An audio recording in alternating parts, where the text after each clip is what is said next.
महाभारत भारतीय इतिहास की सबसे प्राचीन और रहस्यमय गाथाओं में से एक न केवल एक महान युद्ध की कथा है, बल्कि जीवन, मृत्यु और पुनर्जन्म जैसे गहरे रहस्यों का भी प्रतीक है। इस महाकाव्य में पुनर्जन्म के कई उदाहरण मिलते हैं, जैसे कि अभिमन्यु और भीष्म पितामह।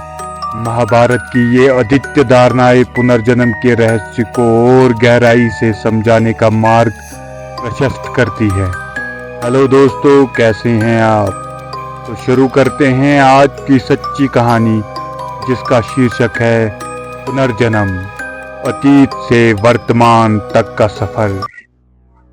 उत्तर प्रदेश के लखनपुर खीरी के एक छोटे से गांव मक्कागंज में शिव कुमार अपने 2.5 साल के बेटे रमेश के मासूम बचपन का आनंद ले रहे थे। रमेश की तोतली जुबान और छोटी छोटी बातें पूरे घर में हंसी और खुशी की लहर भर देती थी। लेकिन एक दिन रमेश ने कुछ ऐसा कहा जिससे शिव कुमार के होश उड़ गए। रमेश ने अचानक अपने पिछले जन्म की बातें करना शुरू कर दी। उसने कहा, मेरा घर ये नहीं, दूसरे गांव में है।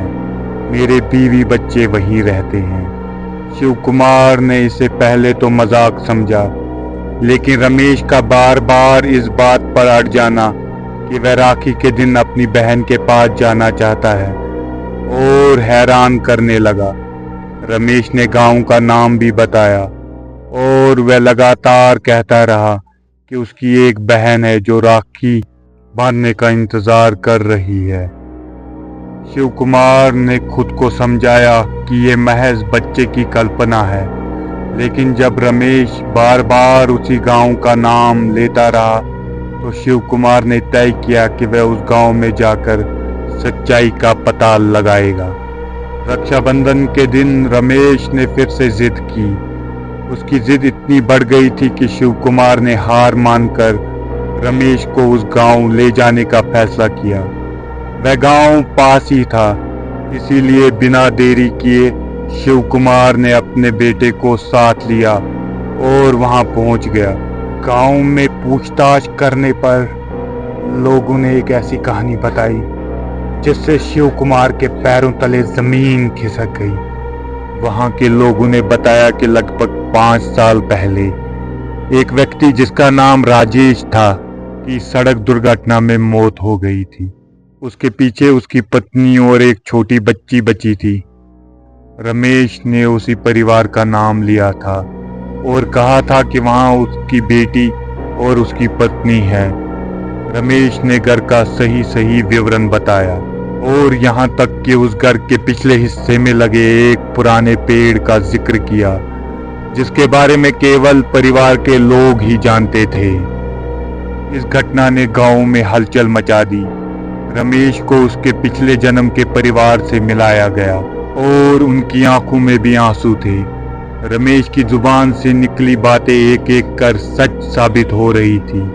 उसकी कथाओं में उस पिछले जन्म का हर पहलू सही निकला, चाहे वो घर का निर्माण हो या परिवार के सदस्य। शिव कुमार ये सब देखकर स्तब्ध थे।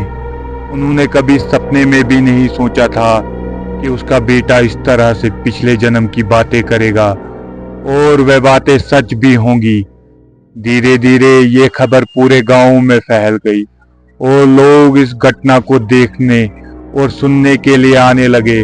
गांव वालों का कहना था कि यह पुनर्जन्म का एक अनोखा उदाहरण है, उन्होंने जिसे खुद अपने आंखों से देखा। कुछ ही दिनों में रमेश की कहानी उत्तर प्रदेश के अन्य जिलों तक पहुंच गई। श्रावस्ती और फतेहपुर जैसे इलाकों में भी कुछ ऐसी घटनाएं सामने आई, जहां छोटे बच्चों ने अपने पिछले जन्म की बातें बताई थी। बबलू नाम के एक बच्चे ने बताया था कि उसके पिछले जन्म में एक बड़ा मकान और जमीन थी और उसकी मौत 90 साल की उम्र में हुई थी।